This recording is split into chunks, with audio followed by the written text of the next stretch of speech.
الحمدللہ والسلام علی عبادہ الذین اصطفیٰ، اما بعد۔ بزرگان محترم، حضرات، علماء کرام واجب الاحترام اور عزیزان محترم، نبی پاک صلی اللہ علیہ وسلم کی رسالت کے مختلف عنوانوں سے اور مختلف بیانوں سے ہم گزر رہے ہیں۔ مقام رسالت، غلبہ رسالت، ختم رسالت، اجر رسالت کے بعد صبح کا بیان تاریخ رسالت کے باب میں تھا، اور ہم حضور اکرم صلی اللہ علیہ وسلم کی مدنی زندگی سے گزر رہے تھے۔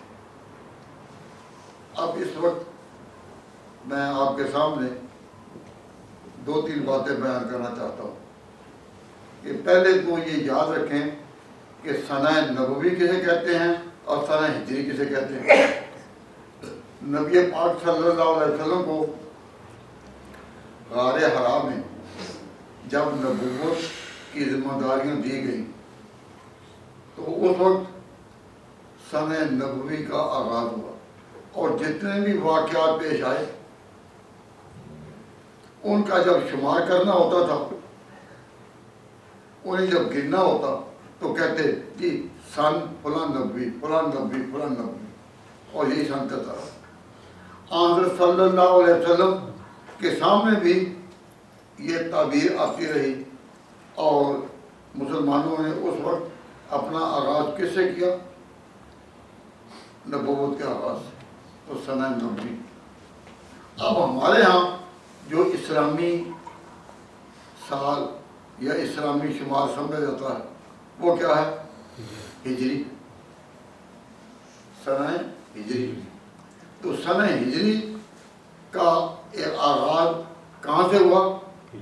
یہ حضرت عمر رضی اللہ تعالیٰ عنہ کے اس فیصلے سے جس میں کہ باقی سب صحابہ نے ان کے ساتھ اتفاق رائے کیا، اور اس وقت کسی نے نہیں کہا کہ سنہ نبوی کا لفظ تو حضور کے سامنے رائے ہو چکا تھا اور وہ نص حدیث کی، تو تم کیوں ایک سنہ ہجری اختیار کر رہے ہو؟ لیکن سارے صحابہ نے اس سے اتفاق کیا تو آغاز ہو گیا۔ اس زمانے میں یہ صدا کئی سنی جاتی تھی کہ کسی صحابی کے کسی عمل کو کہا جائے کہ یہ نبی کی سنت ہے یا نہیں۔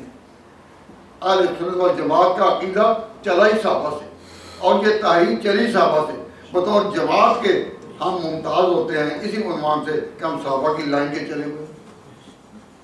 تو یہ ذہن میں رکھیں کہ سنہ ہجری پر اب ہمارا شمار ہے، اور اس وقت سنہ نبوی سے۔ تو میں نے آپ کے سامنے یہ بات شروع کی کہ حضور اکرم صلی اللہ علیہ وسلم کو 10 سال ہو گئے تھے مکہ مکرمہ میں اپنی دعوت پیش کرتے ہوئے۔ تو 11واں سال سنہ نبوی کا 11واں سال ہے جب کہ انصار مدینہ سے کچھ لوگ آئے اور آہستہ آہستہ مدینہ میں اسلام کی آواز لگی۔ نبی پاک ابھی مکہ میں تھے کہ مدینہ میں اسلام کی آواز لگ چکی تھی، اور وہ کس طرح، اس کی تفصیل میں نے آپ کے سامنے بیان کر دی تھی۔ تاہم اتنی بات ہمارے سامنے ہے کہ مدینہ منورہ میں اسلام کی آواز حضور کے وہاں جانے سے پہلے اور ہجرت مدینہ سے پہلے لگ چکی تھی۔ کب؟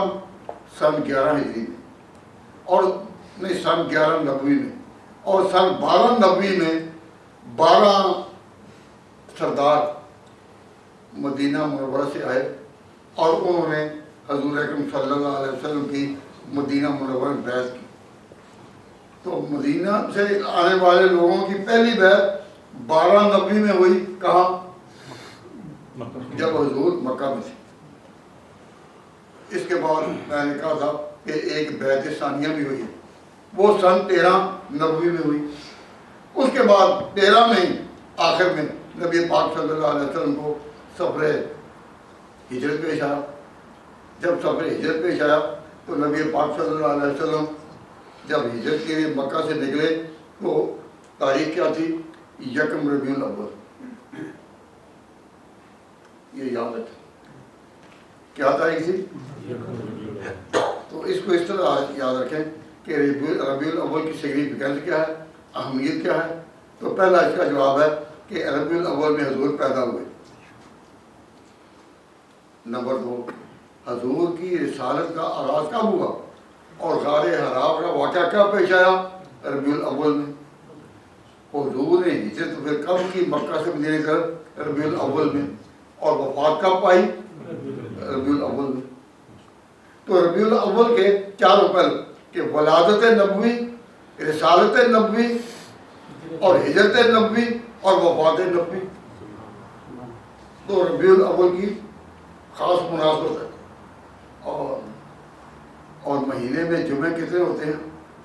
عام طور پر 4. تو اگر ہم ان چاروں میں ان 4 الگ الگ عنوانوں پر کام کریں اور محنت کریں تو کتنا پچھڑا علم اگلوں کو منتقل ہوتا ہے.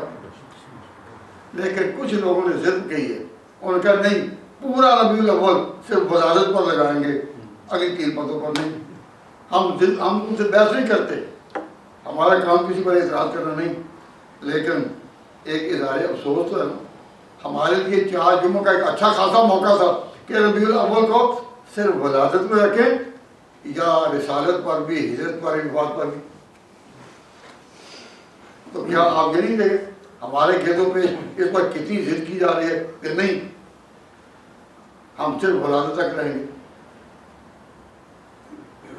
آگے نہ رسالت نہ سیرت کوئی چیز نہیں. تو میں آپ سے پوچھتا ہوں، بلکہ ان سے بھی پوچھا کہ سیرت منائی جاتی ہے، رسالت منائی جاتی ہے، ہجرت بھی عملاً منائی جاتی ہے، پر کبھی ولادت بھی ہوتی ہے. اور ولادت منائیں کس طرح؟ حضور کس طرح چلے سیرت منا لیں گے. کس طرح آپ نے جنگیں لڑی تو ہم اس کو اپنا، لیکن کس طرح ولادت ہوئی اس کو ہم منا سکتے ہیں؟ کوئی طریقہ کوئی طریقہ ولادت سے پڑھا. ولادت تاریخی واقعہ ہے، یہ کوئی منانے کی چیز نہیں. منانے کی چیز کیا ہے؟ سنت، آپ کی سیرت، آپ کی تعلیم، آپ کی ہجرت، یہ تو چیزیں ہیں منانے کی. میں تو بہت کوشش کی، لوگوں سے پوچھا بھی ہمیں سمجھ نہیں آ رہی ولادت منانے کا کیا طریقہ. ایک بات میں مسجد میں بات کہہ رہا ہوں اور باوجود کہہ رہا ہوں، یقین کریں، واقعہ پاکستان کا. ایک جگہ میں نے خود آنکھوں سے دیکھا کہ ایک جگہ ربیع الاول کی تقریب تھی اور حضور کی ولادت کا تقریب تھا. تو واقعی مولوی صاحب ایک جوڑی بنا کر جس طرح ایک بچہ ہے وہ گود میں اٹھا ہوا ہو تو یہ نکلے اور سامنے جب آئے تو لوری دے رہے. کہنے لگے کہ مائی حلیمہ لوری دے رہی ہے، حالانکہ مائی حلیمہ کو داڑھی میں یہ داڑھی والے سے. تو جب داڑھی کا یہ منظور ہے کہ مائی حلیمہ لوری دے رہی ہے، ہمیں سمجھ نہ آئے، لیکن میں بالکل حیران رہ گیا کہ ولادت منانے کا یہ جو طریقہ کہ گود بنا لی گئی اور جس طرح ایک بچہ درمیان میں ہے اور خود ایک داڑھی والا آدمی اپنے آپ کو مائی حلیمہ کہہ رہا ہے. ہمیں تو سمجھیے دین کو کس طرح بگاڑا گیا. تاہم ہم تو حضور کی مدنی زندگی کی طرف سے گزر ہے.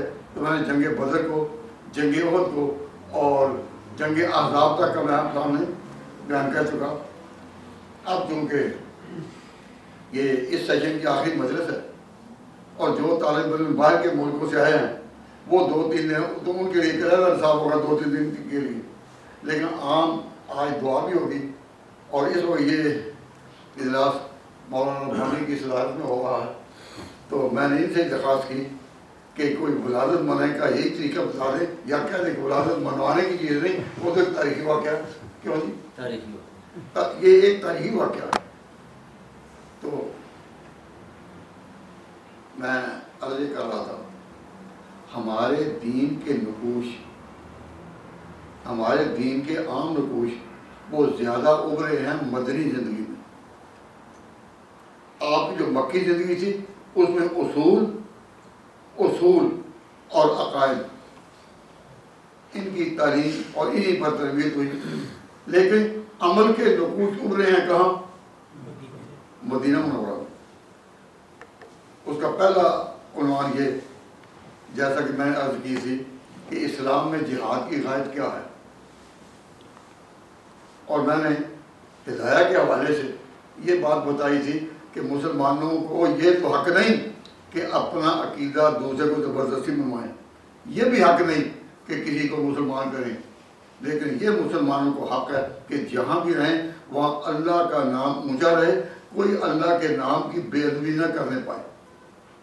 ہم دوسروں کے ساتھ مل کر رہ سکتے ہیں، ان کے ساتھ رہ کر یہاں زندگی گزار سکتے ہیں، لیکن جہاں بھی رہیں اللہ کا نام جو ہے وہ کسی بے ادبی کا شکار نہ ہو. فضل الجہاد اعلاء کلمت اللہ، اللہ کا نام اونچا رہے. اس کو جب بھی کوئی اس کی بے ادبی کرے تو مسلمانوں کا فرض ہے کہ اللہ کے نام کو اونچا رکھنے کے لیے اپنی قربانی پیش کرے، اپنے عقیدے کی ترویج کے لیے نہیں، کسی کو مسلمان کرنے کے لیے نہیں. ہم زبردستی کسی کو مسلمان کرنے کے مدعی نہیں، لیکن بھائی اللہ کا نام تو اونچا ہونا چاہیے نا.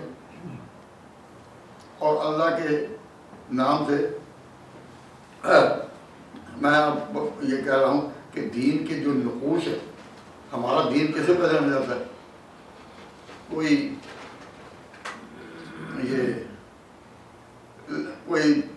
عمل بتائیں کہ جس سے ہماری پہچان ہو، مسلمانوں کی شوکت اور مسلمانوں کی اجتماعی حیثیت کا اظہار ہو کہ یہ بھی قوم ہے، تو وہ کس ہے؟ میں آپ سے جو میں سمجھتا ہوں وہ ہے کہ جمعے کے دن سے اپنے اپنا نماز پڑھو، چھوٹی مسجد میں پڑھو، گھروں میں پڑھو، لیکن جمعے کی ایک شوکت ہے، ایک اجتماعی قوت کے اظہار ہے. تو مسلمانوں کا بطور قوم کے نقش عمل کیا ہے؟ کہہ دو جمعہ. نقش عمل کیا ہے؟ بولیے جمعہ. تو جمعہ جو ہے وہ کیسے قائم ہوا؟ کبھی تاریخ کے اوراق کے اترے اور معلوم کریں کہ مسلمانوں کی قومی زندگی میں جمعہ آیا کیسے؟ روایات سے پتہ چلتا ہے کہ ایک صحابی حضرت اسد بن زرارہ، انہوں نے جب مسلمان یہاں آ گئے مدینہ منورہ میں، حضور بھی تشریف لے آئے، تو جب مسلمانوں کا اپنی ایک شوکت قائم ہوئی، لیکن ابھی جمعہ قائم نہیں ہوا تھا. حضور اکرم صلی اللہ علیہ وسلم اس یہاں نہیں پہنچے، تو اسد بن زرارہ نے مسلمانوں کے اجتماع میں،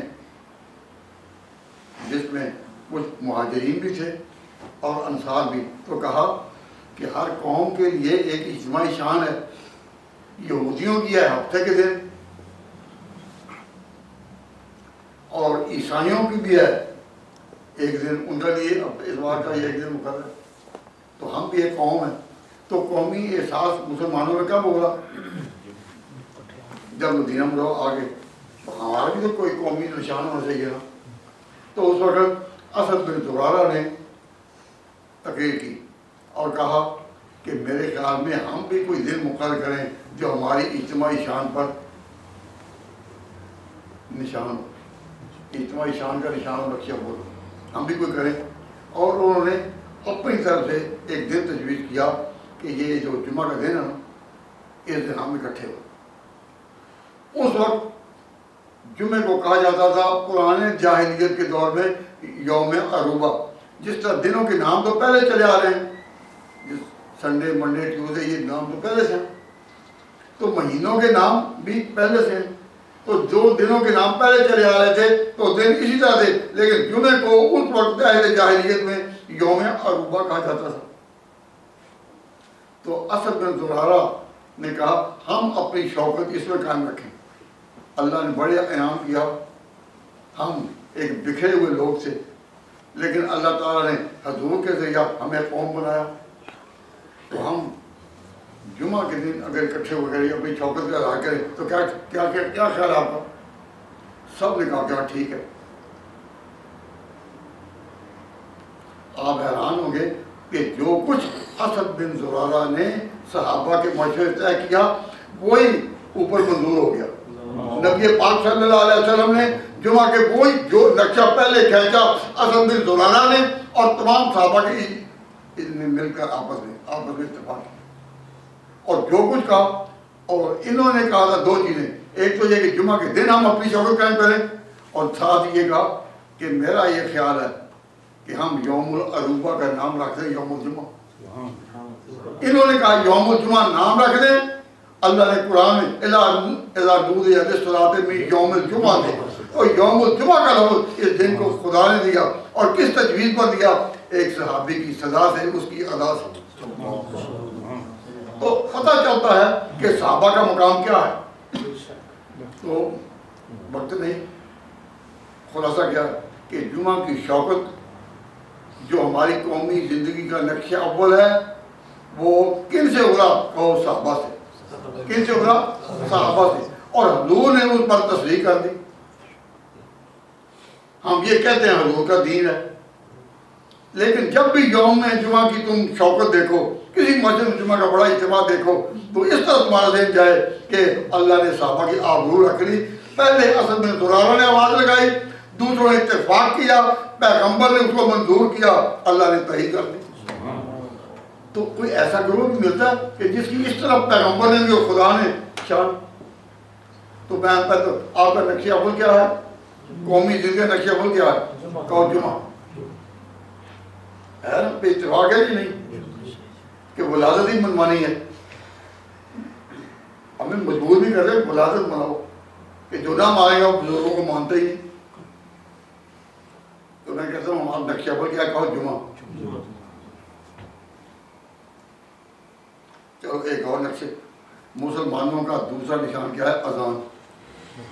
مکہ میں تو حضور کو اور مسلمانوں کو نماز پڑھنے، اللہ کے حضور میں سر رکھنے، سر جو وہ بھی اجازت نہیں تھی، بڑی مخالفتیں. اور تو نماز ہی نہیں پڑھنے دیتے تھے تو اذان کا کوئی امکان ہے؟ اور تمہیں نماز ہی نہیں پڑھنے اذان کون دے گا؟ تو اذان کی مشروعیت مکی زندگی میں نہیں، مدنی زندگی میں ہوئی. اور کس طرح کہ حضرت عبداللہ بن زید عبد الربی ایک صحابی ہیں، انہوں نے حضور کی خدمت میں ایک خواب عرض کیا کہ حضور ہم نماز کے لیے بلا رہے ہیں، اور اس طرح یہ جو کلمات ہیں اذان کے کہ میں اذان کے کلمے اللہ اکبر میں یہ کر رہا ہوں. کس کو خواب سنایا؟ حضور کو. حضور اکرم صلی اللہ علیہ وسلم نے پورا سن کر، جس میں دونوں چیزیں آئیں، خواب اذان بھی اور تکبیر بھی، تو حضور نے اس کو منظور فرمایا. اب اس کی شرعی سند حاصل ہوگی. تو ہمارا نقشہ اول تھا جمعہ. یہ کہاں سے شروع ہوا؟ صحابہ کی آرا، ان کی منظوری، ان کی تجویز اور ان کی صدا سے. دوسرا نقشہ کیا میں نے پیش کیا؟ اذان. تو یہ اذان اور تکبیر سب سے پہلے یہ نقش کس کے دل میں اڑا؟ اذان نے. خواب کس نے دیکھا؟ خواب کیا ہے؟ خواب کیا ہے؟ دماغ کی اور قوت متخیلہ کی ایک پرواز ہے. وہ کس قدر مقدس ذہن ہوگا جس میں خیال گزر رہا ہے کہ مسلمانوں کے بعد کے لیے آواز دینے کی کوئی صدا ہونی چاہیے، اور جو خواب آتی ہے وہی آگے حضور کی منظوری کے ساتھ ایک نبوت کا نشان بن جاتی ہے. تو میں آپ سے پوچھتا ہوں کہ ہماری قومی زندگی کا نقشہ اول کیا؟ کہو جمعہ. یہ کہاں سے آیا؟ صحابہ سے. آگے منظور حضور نے کیا، اللہ وہ اور بات ہے، لیکن بات کہاں چلی؟ تمہارا نقشہ ثانی کیا ہے؟ اذان. اس کا نقش کہاں سے ابھرا؟ صحابہ سے. تکبیر کا صحابہ سے. اور ابھی چند دنوں کے بعد آپ رمضان کا آغاز کریں گے، اور رمضان کی رونق یہ پورا مہینہ رہے گی. تو پورا مہینہ پورا مہینہ رمضان کی رونق رہے اور تراویح بالجماعت ہوتی رہے.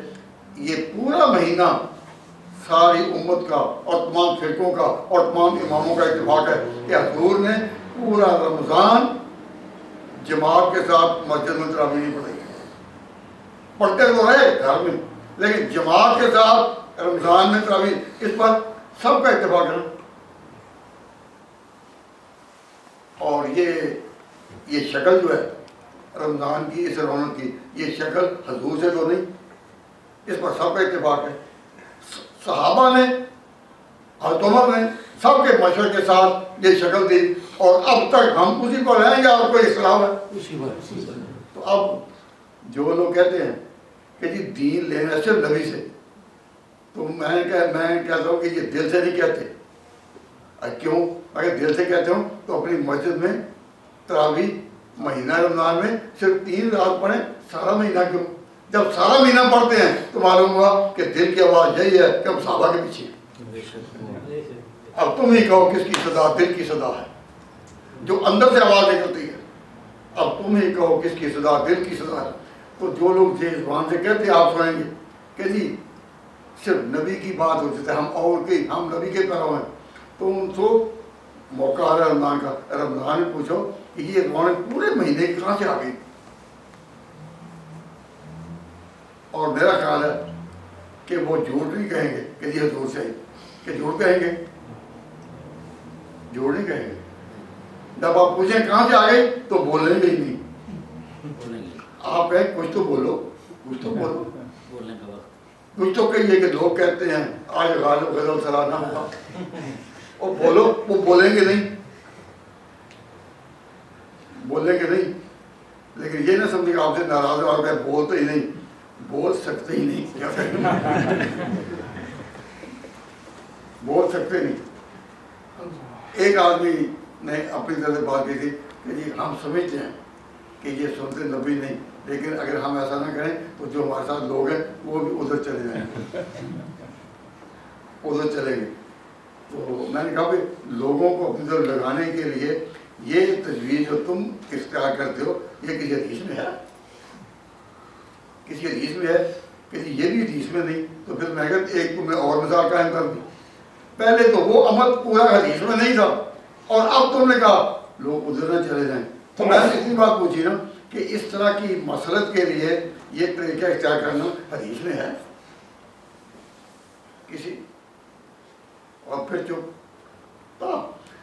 اب ہم آگے چلیں, بات ختم کریں کہ اتنی بات ہے کہ ہمارے دین کے جتنے نقوش ہیں اور جتنی بہاریں ہیں اور جتنی اجتماعی شانیں ہیں جن سے کہ یہ امت پہچانی جاتی ہے اور شریعت محمدی پہچانی جاتی ہے, اس کا صحابہ کے ساتھ اس طرح کا ساتھ ہے کہ جہاں آپ گہرائی میں اتریں گے آگے وہی ملیں گے. یہ تو آپ کو پتہ ہی ہے رمضان شریف میں سب سے بڑا عمل کیا ہے. رمضان شریف میں سب سے بڑا عمل کیا ہے؟ قرآن پڑھنا. تراویح میں بھی اسی لیے باہر آئی کہ قرآن کا ختم ہوتا ہے. تو سب سے بڑا عمل کیا ہے؟ قرآن پڑھنا. تو قرآن کے یکجا ہونے پر, قرآن کے یکجا ہونے پر یہ بہار کہاں سے آئی؟ صحابہ سے. حضور اکرم صلی اللہ علیہ وسلم نے حضور اکرم صلی اللہ علیہ وسلم نے قرآن سنایا, قرآن پہنچایا, پڑھ کر سنایا, کاتبوں کو لکھوایا, لیکن یہ ایک کتاب کی شکل میں نہیں آیا. آج مسلمان دنیا میں جہاں بھی وہ کہتے ہیں یہ ہماری کتاب ہے ایک, اور کتاب بھی کیسی ہے؟ لا ریب فیہ, اس میں کوئی شک نہیں. تو اب قرآن پاک کی یہ شان ہے کہ یکجا ایک کتاب کی شکل میں ہے. اس پر سب کا اتفاق ہے کہ حضور کے عہد تک قرآن ایک کتاب کی شکل میں نہیں تھا. پڑھا جاتا تھا, سنا جاتا تھا, پڑھایا جاتا تھا, مختلف دستاویزات میں لکھا ہوا تھا, ڈفرینٹ مینوسکرپٹ لکھے تھے, لیکن ایک کتاب کی شکل. اس کا کھول لگائیں تو اس کی بہار بھی صحابہ سے ہو گیا. تو ہمارا دین جب پورا ہی ادھر دیکھے ادھر دیکھے تو وہیں سے شروع ہوتا ہے. تو ہمارے بزرگوں کو اللہ تبارک و تعالیٰ ذرا خیال تھے, انہوں نے ہمارا نام ہی ایسا رکھا کہ ہم اس جماعت کو چھوڑ نہیں سکتے، تو ہمیں کیا کہا گیا؟ اہل سنت والجماعت۔ ہم اہل سنت ہیں، حضور کی سنت پر چلنے والے، لیکن کس طرح؟ والجماعت، تو جماعت پیغمبر کے ساتھ رہیں گے، جماعت پیغمبر کو چھوڑیں گے نہیں۔ تو حضور صلی اللہ علیہ وسلم کہ یہاں قومی حیثیت میں اور قومی زندگی میں جو جنگیں پیش آئیں، جنگوں کے بعد کے جہاد، یہ ساری محنتیں، اذان کی اور یہ جو ہے نا زکوٰۃ کا حکم اور اس کا نصاب اور روزوں کی، یہ ساری آپ کی مدنی زندگی میں۔ تو مدنی زندگی میں اسلام کس طرح آیا؟ مدنی زندگی میں اسلام کس طرح آیا؟ ایک جامعیت کی شکل میں۔ جامعیت کا معنی کیا؟ کہ کورنگ آل دا سرکلز، جتنے بھی دائرے اس میں لگائے جا سکتے تھے، اب اس مدینہ منورہ میں اسلام کو جو شکل دی گئی وہ کس طرح؟ ایک وسیع، سارے اس سرکل میں آ گئے۔ تو اسلام کی جامع صورت کہاں ہوئی؟ کہاں ہوئی؟ اسلام کی جامع صورت مدینہ منورہ میں۔ تو حضرت عمر رضی اللہ تعالیٰ عنہ نے جب سن معین کرنے کو فیصلہ کرنا تھا کہ سن کہاں سے چلے، تو آپ کی کو پتہ تھا کہ اس کا نام سن نبوی رہا ہے۔ حضور پر جب نبوت آئی تو اس سے آغاز ہوا تو سن نبوی، لیکن یہ پہلے اس کے 13 سال اس طرح کے تھے کہ اس میں اسلام تھا، عقائد تھے، اس کے اصول تھے، اخلاقیات تھے، لیکن جامع صورت نہیں تھی۔ تو حضرت عمر رضی اللہ تعالیٰ نے کہا کہ جامع صورت اس وقت شروع ہوئی جس دن حضور نے مکہ سے مدینہ ہجرت کے بعد ایک آزاد سلطنت کے سربراہ ہوئے، اور مسلمان ایک سربراہ قوم کے حیثیت میں ابھرے، اور خدا نے کہا کہ کنتم خیر امت اخرجت للناس، کہ اس امت کو کہ تم وہ بہترین امت ہو، اب لوگوں کے رہنما تم ہی ہوگے، اخرجت للناس، آواز تمہاری چلے گی۔ کنتم خیر امت اخرجت للناس، پوری دنیا کے تم رہنما ہوگے، اور پیغمبر سے تم نے راہ لی، اور دنیا کو راہ کون دو گے؟ کون دیں گے؟ تم نہیں۔ کنتم خیر امت اخرجت للناس، تو جب مسلمانوں کی یہ شان کب سے آئی؟ جب حضرت نے یہ سوال کیا کہ یہ شان کہاں کب سے آئی، تو جواب ہجرت سے۔ تو حضرت نے کہا کہ میری رائے یہ ہے کہ ہم اپنا سن ہجرت سے شروع کریں۔ سب نے اتفاق کیا۔ اب ہم جب ہجرت کی ہجری لفظ کہتے ہیں تو ہمیں کوئی تانا نہ دے کہ جی یہ اس کا ثبوت حدیث سے تو نہیں۔ ہم صحابہ کی جماعت کے لوگ ہیں اور صحابہ کو اپنے لیے رہنما سمجھتے ہیں۔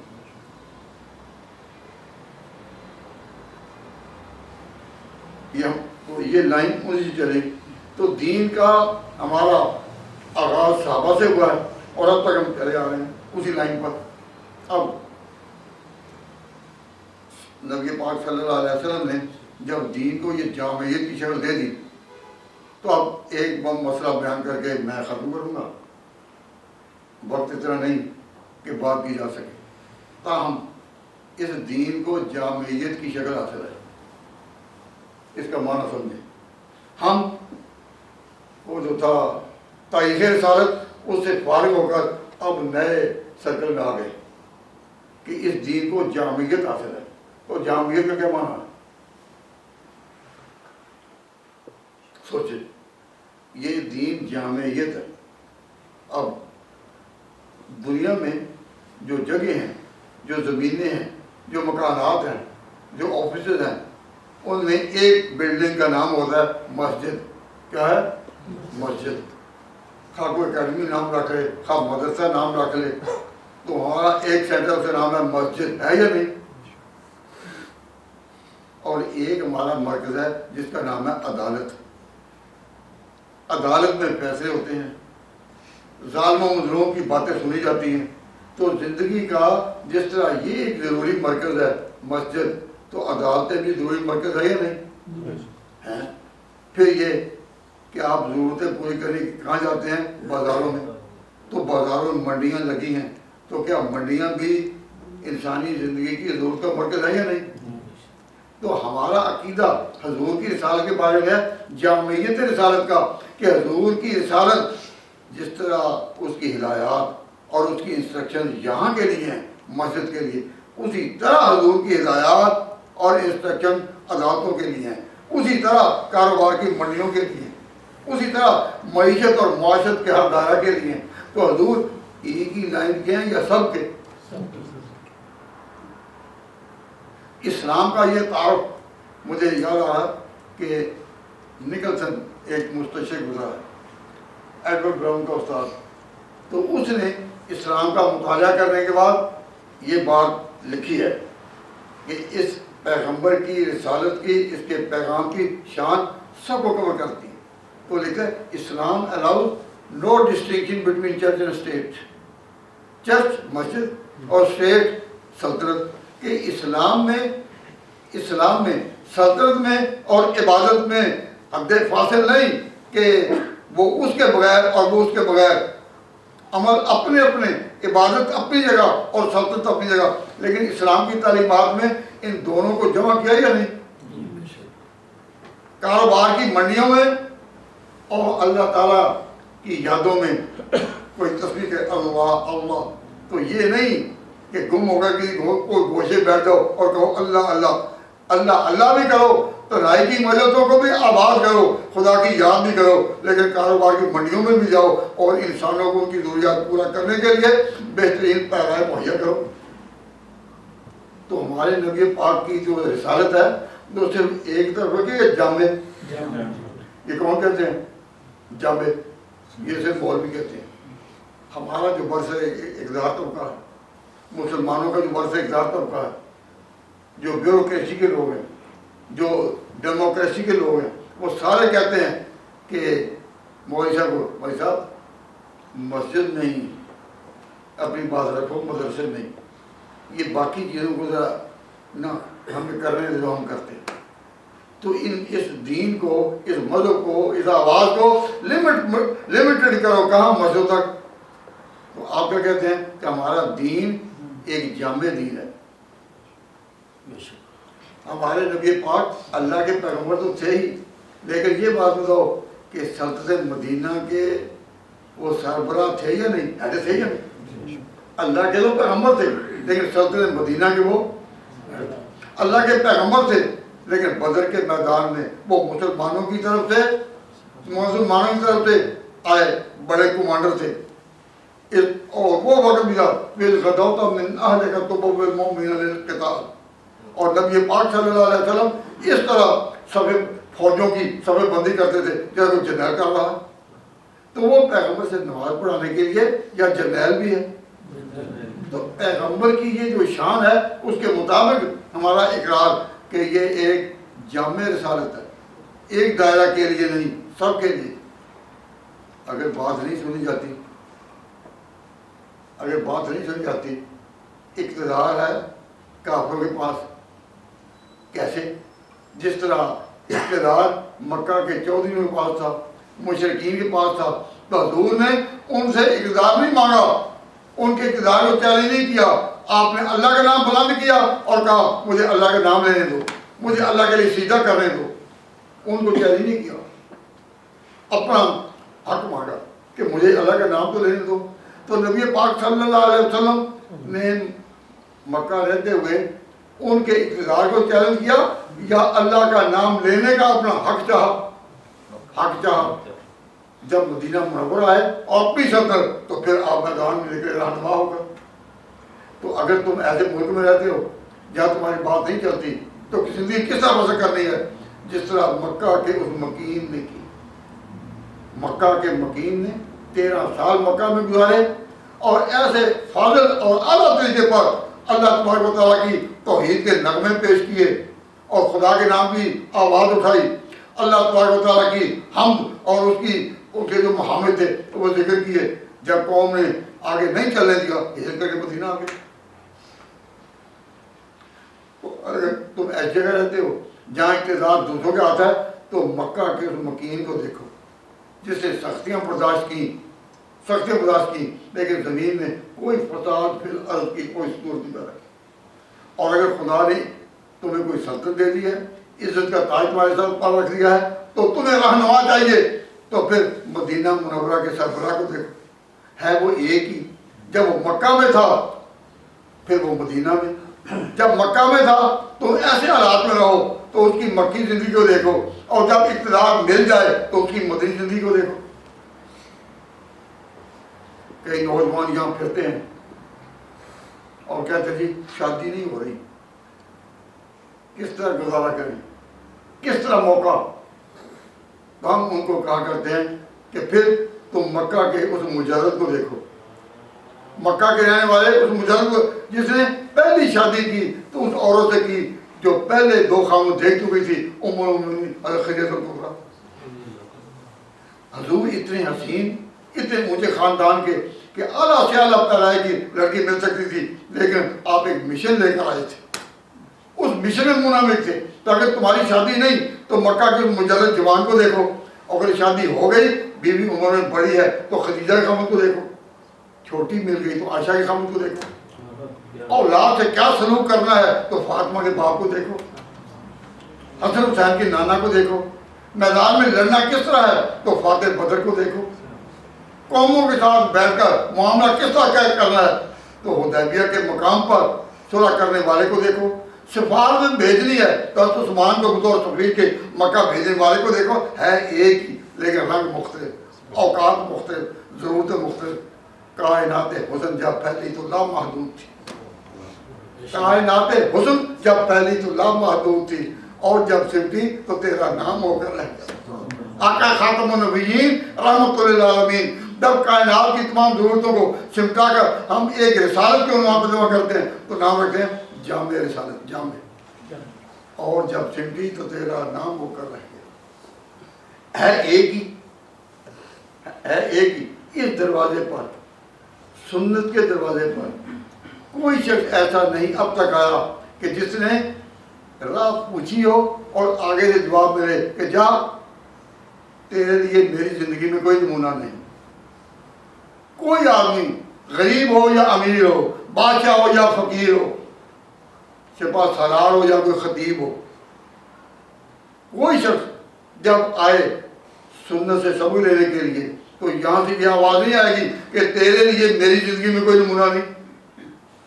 حضور کی زندگی کو اللہ نے اتنا جامع بنا دیا، جامع کہ آپ نے اپنی سیرت کی جو چادر پھیلائی، سیرت کی جو چادر پھیلائی اس کی لپیٹ میں ہر ایک آ گیا۔ تو ہم یوں کہتے ہیں کہ جس طرح ساری کائنات کا خدا ایک ہے، ساری دنیا کا پیغمبر بھی ایک ہے۔ وہ دور گیا جب پیغمبر اپنے اپنے وقت میں آتے تھے، لیکن اب یہ دور ہے کہ جس میں نبی پاک صلی اللہ علیہ وسلم کی رسالت، اس میں ایک شان جامعیت ہے۔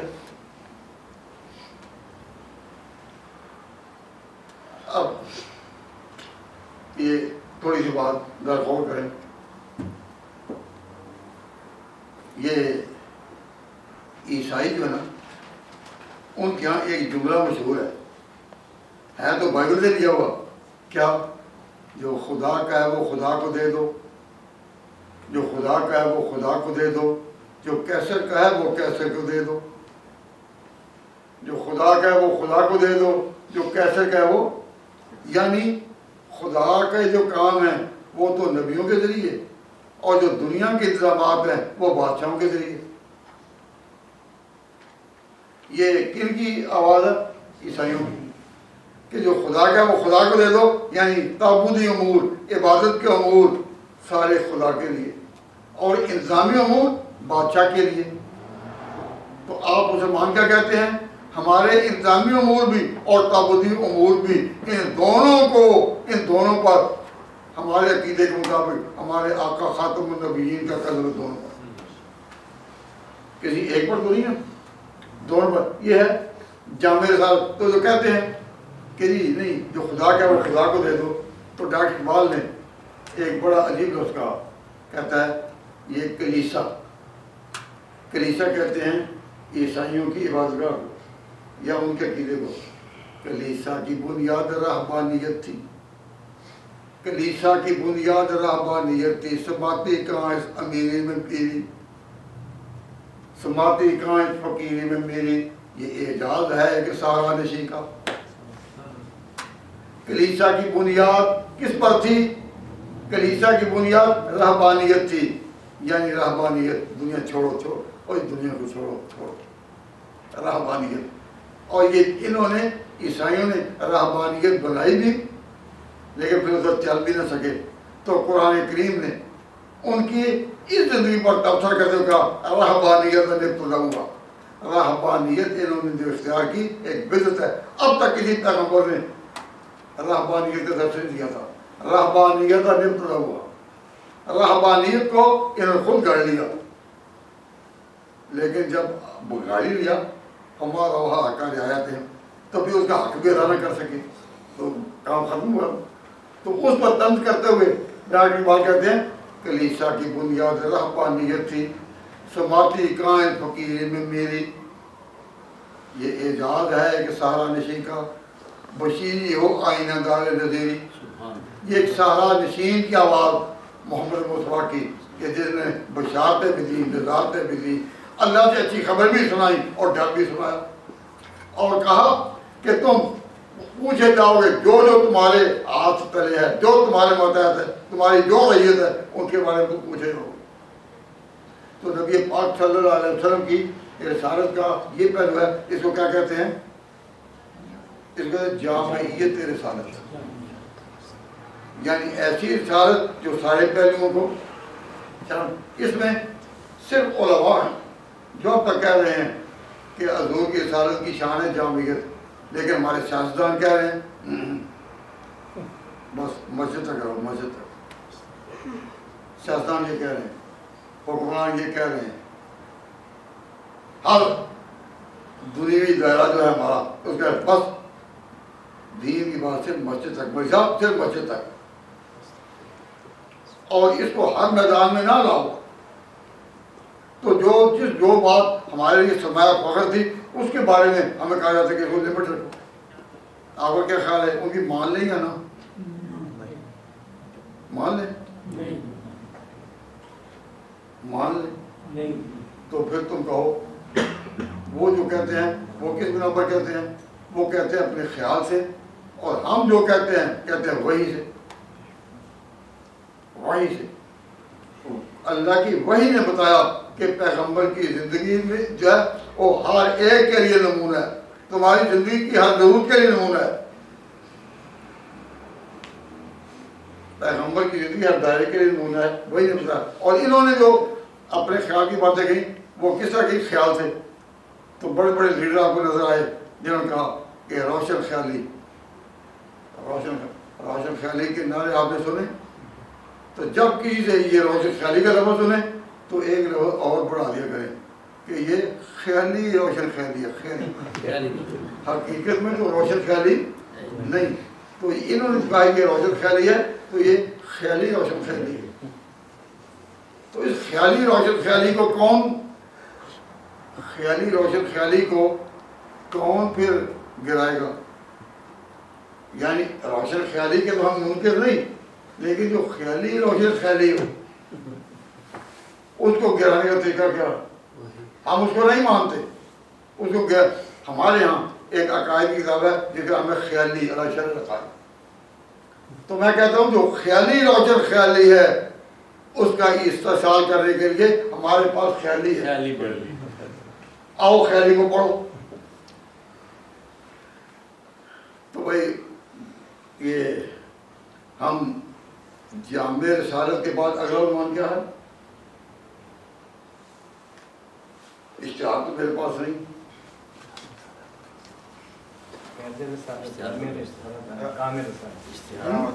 جی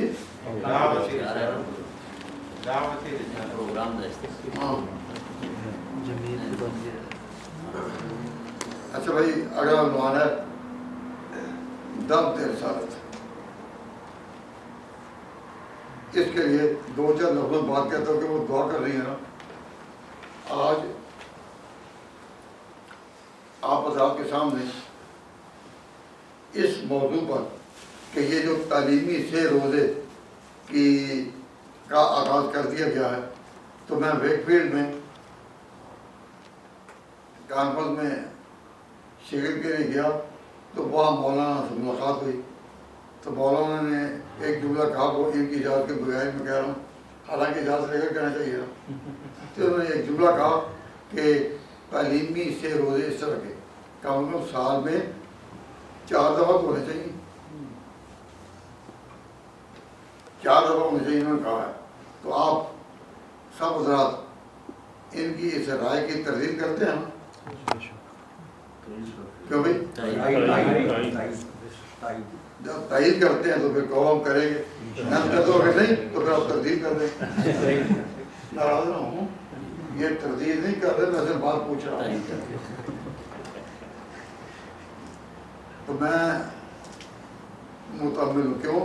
اس لیے کہ اگر تائید ہو کہ واقعی ایسے ہوتے ہوں تو صرف مانچسٹر میں ہی یا لنکا شاہر میں نا پورے ملک میں ہونی چاہیے نا. تو جس طرح دینی محنت کے لیے اور کام کر رہے ہیں تو یہاں یہ بھی ہو. اس وقت ہمارا نوجوان ذہنی طور پر تربیت مانگتا ہے کہ ہمارا دین کامل دین, ہمارے آقا کامل پیغمبر, اس کی تعلیمات کامل ہیں, زندگی کی ہر ضرورت کو شامل ہے. تو جب تک ہم یہ باتیں نہ پڑھائیں اس وقت تک ہم اپنی اگلی نسلوں کے ایمان کو, یقین کو اور مسئلے کو بچا نہیں سکیں گے. ہمیں اساتذہ کی طرف سے یہ تعلیم دی گئی ہے کہ فرقہ وارانہ بات ہم نہیں کریں, ہم نے امت کو جوڑنا ہے, جوڑنا ہے. تو ہم امت کو جوڑ تو تبھی سکتے ہیں ہم کہ جب ہم اپنے عقائد کی بنیاد پہلے رکھیں, پہلے دور سے اپنے نہیں.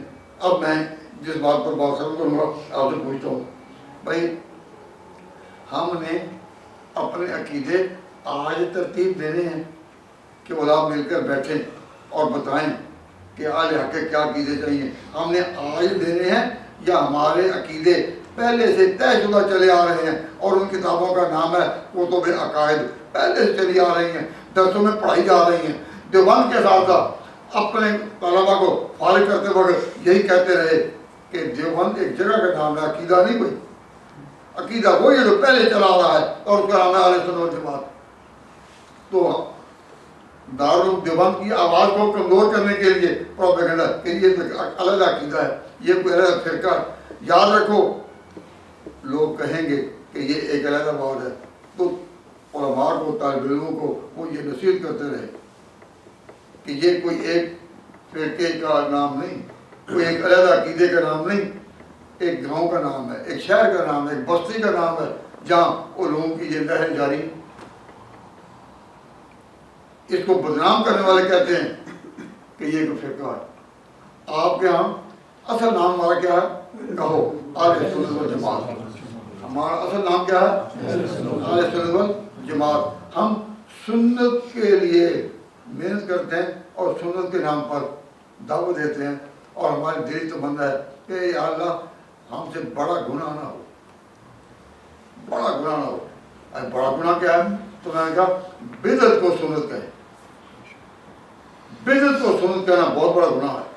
ہم سنت کی آواز دیتے ہیں لیکن وہ بدعت اور نام رکھے سنت, یہ گناہ ہے یا نہیں؟ نہیں ہے. چلو چھوڑ سے موضوع کو, بدعت کو سنت کہنا گناہ ہے یا نہیں؟ آپ ایمانداری سے کہیں مسجد بیٹھے کہ جو اہل بدعت ہیں وہ جب اپنا کہتے ہیں ہم اہل سنت سنی ہیں تو آپ مان جاتے ہیں یہ سنی ہیں؟ یہ سنی یہ کہتے ہیں, آج سنی یہ کہتے ہیں نہ, ہم بدعت کو سنت نہیں کہتے. بات حق کی کہنی چاہیے. تاہم یہ ہے کہ اس ملک میں میں آپ حضرات سے علماء حضرات کی موجودگی میں پوچھ رہا ہوں کہ ہم نے اپنے عقیدے آج طے کرنے ہیں یا پہلے سے لکھے ہوئے ہیں؟ پہلے سے. آپ پڑھیں یا نہ پڑھیں, پڑھنے تک موقع ملے نہ ملے, لیکن پہلے سے لکھے ہوئے ہیں. مولانا آپ شہادت دیتے ہیں کہ پہلے لکھے ہوئے ہیں. کتب عقائد مشکل کتابیں ہیں یا نہیں؟ وہ پڑھائی جاتی ہے یا نہیں؟ اگر ہم انہیں پر اتفاق کریں تو آج ہمارے ہاں یہ دیوبندی میرے بھی جھگڑے ہوں گے, یہ جھگڑے ہوں گے نہیں, کیوں؟ طے شدہ ہے. لیکن ایک طبقہ کہتے نہیں ہم نے نئے سرے سے طے کرنے ہیں, اور قرآن کی آیتیں پڑھ پڑھ کر وہ اپنے عقائد کے لیے استدلال کرتے ہیں. ہم یہ کہتے ہیں بھئی یہ آیتیں امام ابو حنیفہ نے پڑھی تھی یا نہیں؟ ان کی شکیتوں نے پڑھی تھی یا نہیں؟ امام طحاوی نے پڑھی تھی یا نہیں؟ عقیدہ طحاویہ لکھنے والے نے پڑھی تھی یا نہیں؟ شیخ قائم نصفی والے نے پڑھی تھی یا نہیں؟ شیخ عبدالحق معتزلی نے پڑھی تھی یا نہیں؟ تو یہ جاری ساری آیتیں اور حدیثیں بحث کر کے منعقد اور باقاعدہ ہو چکے. ہم اگر ان کو چپٹیں تو آپس میں اختلاف کر سکیں گے؟ کیوں بھائی ہمارا تو آپس میں جھگڑا ہوگا؟ اختلاف کر سکیں گے؟ لیکن اگر قسم کھائی ہو اختلاف کرنا ہی ہے، کرنا ہی ہے، تو اس کا صرف ایک ہی طریقہ ہے کہ نئے سے طے کرو. آیتوں کی بحث ہوگی، حدیثوں کی بحث ہوگی، نئے سے طے کرنا. کو مسلمان ایک ملت سے نکل کر جب ٹکڑوں میں گریں گے، کوئی ادھر گرا کوئی ادھر گرا، بہتے ہوئے آنسو رک نہ سکے، کوئی ادھر گرا کوئی ادھر گرا، ملت منتشر ہو جائے گی، کوئی ایک رہے گا نہیں. تو ہماری دعوت یہی ہے، ہمارے اساتذہ کے بزرگ دعوت یہی ہے کہ جو دین صحابہ سے لے کر ائمہ کرام کے ذریعے سے اب تک چلا آیا ہے اور کتابوں میں لکھا گیا، جن پر علماء نے صدیوں محنت کی، بار بار غور کیا، ان کے حاشیے لکھے، ان کی شرح لکھی گئی اور وہ طے شدہ ہے، ہم ان پر چمٹنے کا اور انہیں کو حل کرنے کا عقیدہ پیش کرتے ہیں. لیکن واسطہ ان لوگوں سے نہیں، نئے سرے طے کرنا، نئے سرے طے کرنا ہے. تو ایک مولوی صاحب تھے گجرات کے، گجراتی حضرات ناراض نہ ہوں، یہ گجرات پاکستان کا جو کہنے لگا، گجرات کے یعنی پاکستان کے ایک بڑے مفتی صاحب تھے، وہ کہنے لگے ہمارا اختلاف ہے مسئلہ بشریت میں، اور جب لوگ ہمارے سامنے یہ بات پیش کرتے ہیں کہ اللہ نے اپنے پیغمبر کو کہا، آپ کیا دیں انما انا بشر مثلکم، تو وہ سوچتے نہیں کہ پیغمبر نے یہ آواز کیوں لگائی. اس کا وہ خود جواب دیتے ہیں اپنا عقیدہ مضبوط کرنے کے لیے، بنانے کے لیے. کہتے ہیں شکاری جب جنگلوں میں شکار کرنے جاتا ہے تو جو ماہر ہے تو اس نے جانوروں کی آوازیں پکائی ہوتی ہیں، عادت مشقی ہوتی ہے، تو کسی درخت کے نیچے جا کر کرے گا اور وہ پرندے اوپر والے سمجھیں گے کہ یہ کوئی ہمارا دوسرا پرندہ ہے. وہ جب اس کی طرف رخ کریں گے یہ پھر شکاری کا ہاتھ دکھائے گا. تو شکار کرنے کا طریقہ کیا ہے کہ جانوروں کی سی بولی بولو تاکہ وہ آ جائیں. تو پیغمبر نے اپنے ساتھ لگانے کے لیے یہ بولی بولی، اے لوگو انما انا بشر مثلکم. تو کیا مداری اور شکاری ایسا نہیں کرتا؟ انا للہ و انا الیہ. مداری اور شکاری جو آواز نکالتا ہے وہ ان کو پتا ہوتا ہے کہ میں جھوٹ بول رہا ہوں، یہ میری آواز نہیں، پتہ نہیں ہوتا. تو کیا پیغمبر نے یہ آواز نکال، اس کو پیغمبر خدا کا نمائندہ ہے، زبان اس کی ہے جس کے اوپر خدا بول رہا ہے، تم نے اس کا یہ مقام رکھ دیا کہ شکاری ہے. بات سمجھ آ گئی نا؟ انہوں نے کہا کہ جانور نہیں، انسان شکاری جانور کی بولی بول کر ہی تو شکار کرتا ہے. کیا اس سے وہ کیا کہنا چاہتے ہیں؟ تاکہ نئے سے عقیدہ کریں کہ پیغمبر انسان نہیں، اور جو پہلی کتابیں ان کو بھول جائیں. ہم لوگ جو ہیں پہلے بزرگوں کو مانتے ہیں اور ان کی پیروی کرتے ہیں، اور پھر الٹا اعتراض پر کہ یہ بزرگوں کو مانتے نہیں، یہ بزرگوں کو مانتے نہیں. پھر بزرگوں کو کیا نہیں مانتے؟ اے خدا. ہم کہتے ہاں یہ ٹھیک ہے، ہم بزرگوں کو خدا نہیں مانتے. تو مانتے کیا ہو؟ ہم ان کو پیشوا مانتے، ان کو بزرگ مانتے، لیکن خدا نہیں مانتے. پھر جو ضدی ہیں تو کہتے ہیں اچھا نہیں مانتے، ہم تو مانتے. ہم کہتے تھے ہم تم سے جھگڑتے نہیں، ہم دعا کرتے. ان کلمات پر میں یہ جو ہمارا تربیت تھی، سے روزہ لگتے کہ 4-5 دن، لیکن نام ہے سے روزہ کے، یہ جو ختم کیا، اللہ تبارک و تعالیٰ جل شانہ اس کو اپنے حضور میں قبولیت عطا فرمائے. اور اس پر عمل کس طرح کرنا چاہیے ان ملکوں میں رہتے ہوئے، یہ سے روزے کب تک اور کب کتنے فاصلے پر اور کہاں کہاں لگنے چاہیے، وہ جس طرح صاحب صدر مشورہ دیں گے اس کے مطابق ہم محنت کریں. وما علینا الا البلاغ. بھائی یہ مولانا کو لگا دیں. بھائی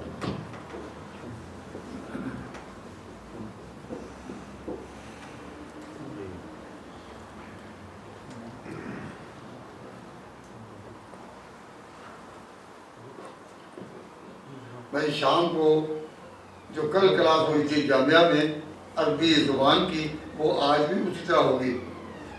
اب حضرت مولانا عبدالشہید ربانی ہمارے پرانے ساتھی، اس زمانے کی جب میں یاد کرتا ہوں بس یہی ایک نظر آتے ہیں، اور جب ہم نے یہ آواز اٹھائی انہوں نے بھرپور ہمارا ساتھ دیا، بھرپور۔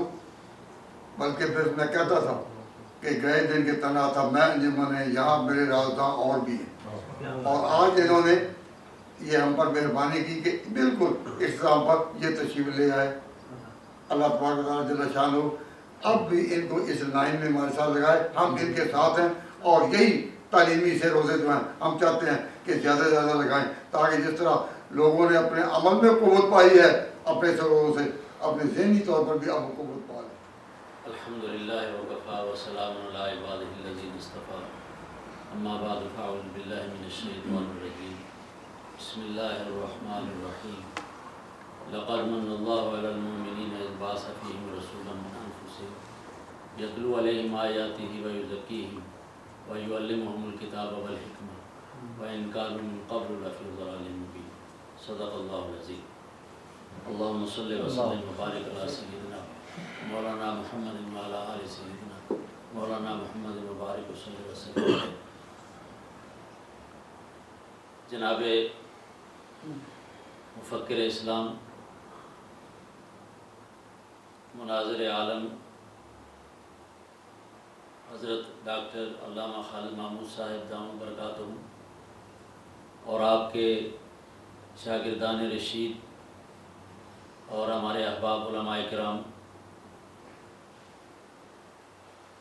مجھے اطلاع تو تھی کہ حضرت یہ تعلیمی اور فکری اور تربیتی پروگرام شروع فرما رہے ہیں 3 دن کا، لیکن یہی 3 دن ہماری کانفرنسوں باعث آئے ہوئے مہمانوں کے استقبال، اور ہم جو سال میں ایک بڑی کانفرنس کرتے ہیں توحید و سنت، جس میں حضرت بھی تشریف لے کے آخری سیشن میں یہاں کی مصروفیتی کے باوجود برکت کے لیے اس میں مصروف تھا، اس لیے میں نہیں آ سکا، ورنہ میں ان 3 دنوں میں حاضری دے کر زیادہ اپنے لیے سعادت حاصل کرتا۔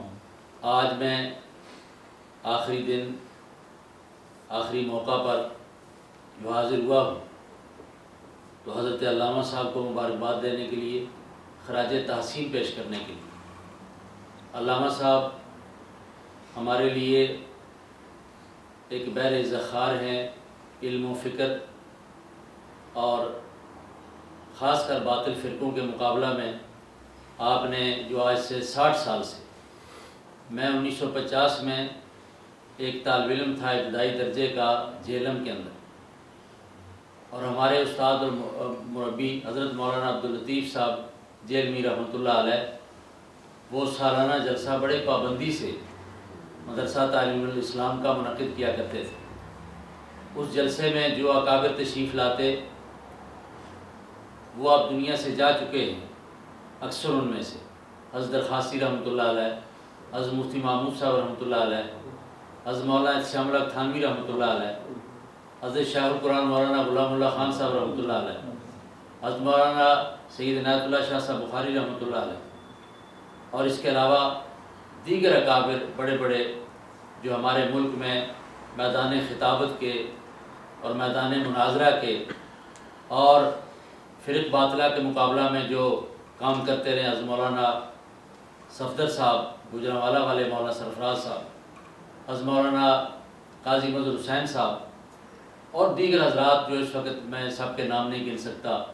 یہ ہمارے وہ قافلہ تھا کہ یہ صرف شہروں میں کام نہیں کرتے تھے۔ میں چھوٹا تھا، یا ظاہر ہے کہ 50 میں میری عمر 11-12 سال سے زیادہ نہیں تھی، لیکن یہ حضرات جو ہیں یہ سائیکلوں پر میں نے یہ دیکھا ہے کہ ان کے قافلے پنجاب کے دیہاتوں میں، سرحد کے دیہاتوں میں، سندھ کے دیہاتوں میں، شہروں میں نہیں دیہاتوں میں، سائیکلوں پر۔ ہمارے ایک بزرگ تھے مولانا قاضی شمس الدین صاحب رحمۃ اللہ علیہ، علامہ صاحب ان کو جانتے ہیں، وہ سائیکل چلاتے تھے اور میں کیریئر پر بیٹھ کر ان کے ساتھ میں نے سفر کیا. ایسے ایسے اکابر علماء کہ جو دیوبند کے کو چال نگانے والے، اسلام کے بڑے بہادر جری، لیکن بھوکے رہ کر میں نے چونکہ میرا سفر اس لیے ان کے ساتھ تھا، میں تو چھوٹا تھا، نہ اس وقت مولوی بنا تھا، نہ پکا طالب علم تھا. میری آواز اچھی تھی تو میں نے کچھ نظمیں یاد کر لی تھیں اور کچھ قرات میری ٹھیک کر لیا تھا، میرا قرآن مجید وہاں قاری صاحب نے، تو میں ان کے جلسوں کا قاری اور نعت خوان ہوتا تھا. اس برکت سے میں جو ہے ان کے ساتھ رہتا تھا اور سفر کرتا تھا. میں نے وہ دور بھی دیکھا ہے کہ ہم سہاوا میں گئے جو گجر خان اور دینے کے درمیان ایک بستی ہے، تو وہاں اسٹیج لگا اور حضرت شاہ القرآن مولانا غلام اللہ خان صاحب، حضرت قاضی مظہر حسین صاحب، مولانا سید عنایت اللہ شاہ صاحب بخاری اور اس کے علاوہ دیگر اکابر وہاں موجود تھے. اسٹیج لگا، جیسے ہی مجھے تلاوت کے لیے کہا گیا، تلاوت تو میں نے کر دی. تلاوت کے بعد ہاں قاری صاحب نظم پڑھو. اب یہ سارے اکابر سر جھکائے ہوئے بیٹھے اور میں نے نظم شروع کی. خدا فرما چکا، اب تو میری نہ وہ آواز ہے نہ وہ وقت ہے، بس وہ پیچھے شاباش دینے والے اور مجھے جو ہے وہ تشجیع کے طور پر واہ قاری صاحب، واہ قاری صاحب. قاری صاحب ایسے بٹیرے جتنے چھوٹے تھے. خدا اور کسی کی پرواہ، اصل میں بچہ جری بڑا ہوتا ہے اور ان کے ساتھ رہ کر بڑی جرت پیدا ہوگی. یہ بڑا فائدہ ہوا کہ جرت، غیرت اور حمیت یہ انہوں نے ہمیں عطا کی. بڑے بڑے تو بعد میں، خیر عالم تو اب ہی نہیں، مولوی دیکھے ہیں، مولوی نہیں بن سکے، لیکن انہوں نے جو دین کی غیرت، حمیت، مقابلے پہ ڈٹ جانا، یہ جو عطا کیا وہ اب تک باقی ہے. تو میں یہ نظم پڑھنے لگا. خدا فرما چکا قرآن کے اندر، خدا فرما چکا قرآن کے اندر، میرے محتاج ہیں سب پیر و پیغمبر، نہیں طاقت سوا میرے کسی میں، جو کام آئے تمہاری بے کسی میں. اب یہ نظم ان دیہاتوں میں پڑھنا جہاں قبر پرست لوگ اور دوسرے عقائد رکھنے والے، اب میں بھی مزے سے پڑھ رہا ہوں، یہ حضرات ساتھ جھکائے ہوئے بیٹھے ہیں کہ قاری ہمارا تلاوت کے بعد نظر پڑھ رہا ہے. ایک پتھر آتا ہے، شو کر کے میں نے ایسا کیا، ادھر سے ایک پتھر آیا سارا. تو یہ حضرات کہتے ہیں پڑھو بیٹا پڑھو. میں نے کہا پڑھیں کیا جی، یہ تو پتھر شروع ہو گئے. وہ فرماتے تھے یہ پتھر آج نہیں شروع ہوئے صحابہ کے جلسے میں، یہ مکے والے پتھر وہاں سے پہنچ رہے، وہاں بھی آئے تھے پتھر، لیکن استقامت سے کام پڑھو. اب کچھ ہمارے کارکن دوڑے، انہوں نے وہ پتھر والے کو پکڑا اور پھر میں نے نظم شروع کی.